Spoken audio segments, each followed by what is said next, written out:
Jeff Bergmann from Westbrook, Connecticut, and I'm here to testify that I oppose House Bills 5112 and 5268, Senate Bills 12142, 122, 124, 140, and 161, and a few others that I guess have been added since then, but you get my drift. Anyway, I could not find any credible source, including the FBI, which clearly illustrates how legal gun ownership, the size of their ammunition magazines, or their semi-automatic weapons adversely impact society. It all seems to be lumped together into one categorical violent crime category, which is not broken out.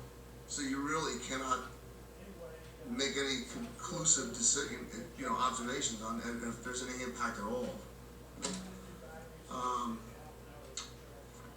People and politicians are overreacting to erroneous, biased media blitzes. These agencies broadcast are trite 3 and 4 times a day for weeks on end unchallenged, we've seen. What's really disturbing is how they have become government's mouthpiece. Weapons of mass destruction. How many times we hear that aired over and over and over after 9/11? This conjured 2 wars, the Patriot Act, the National Defense Authorization Act. These laws were designed to do nothing less than suspend a citizen's civil rights without cause at any given instant and whisk them away indefinitely with no charges filed. How nefarious is a government that is capable of thinking this stuff up, and how stupid is the Congress that allowed their passage? The Madix incident, also known as the Gulf of Tonkin, was a hoax perpetrated by factions of the CIA. No, they knew this. The U.S. government knew this, and they used it to create popular support to enter the Vietnam War. These villains that were responsible for this were prepared to do much greater evil. The sentiment was not sufficiently aroused. How many kids died over there? 58,000? How many remained disfigured or committed suicide? Your government killed them, and the war nearly ripped our country apart.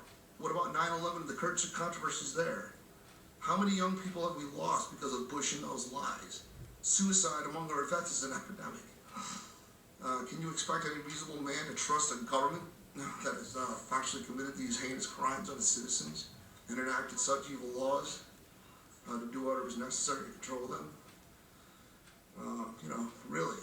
I personally feel that the cause of America's evils, crushing our republic, is pretty nervous. As the 1% of the people that are possession of over 40% of the nation's wealth.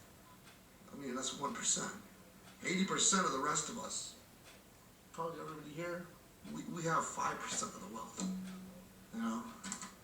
The top 20 control 95% of it.